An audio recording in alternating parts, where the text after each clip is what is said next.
Hey guys, I got a Leon lock, which is a guy told me it was actually a Puma lock made in Lima, Peru.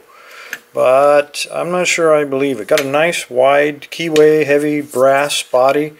Not too bad. Nice thick shackle on it. Not too bad. There's a number of ways to get into this lock. This is what the key looks like. And when I got back to my hotel room, being a typical tourist, I started inspecting things later. And then I found out this is made in our favorite lock producing heaven. It does work, a little bit clunky, but it does work. 6 pins. I'm going to try to pick this thing the hardest way first, and then we're going to show some other vulnerabilities of this lock. There we go.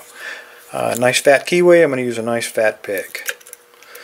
Got a lot of spring tension on this core. So you got to kind of keep some heavy tension on it, and that sometimes causes you to overset, particularly in a crappy lock where they don't have a lot of tolerances to begin with. Be slamming those pins around.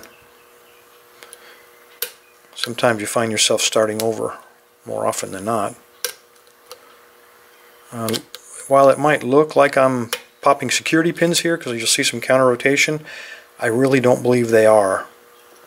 I wish I could take credit for it. But I think that these are all standards. They're just not lined up very well. So the holes in the core are not lined up with the holes in the body, and so they just kind of slam around randomly.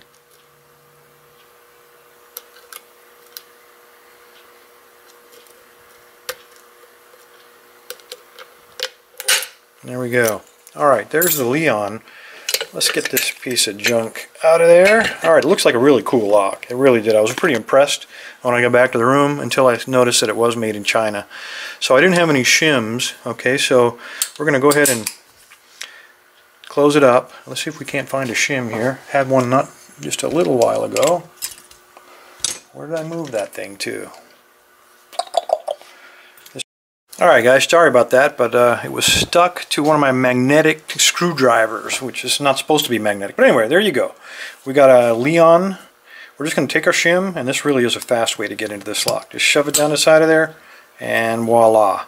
It looks like we have locking pawls on both sides here. That's kind of what false advertising. As you can see, it only took one shim, and we're right in there. And that's not the worst of it. This is also an unshielded Chinese lock, so again, this is a homemade knife. You stick it in on the pin side, slide that baby in there, and voila. You see, a lot faster than picking a 6-pin crappy lock. Just bypass it or shim it, and bam, you're in. Anyway, thanks for your time. Stay safe, stay legal, and to that hardware store owner in Lima, Peru, I want my money back, man.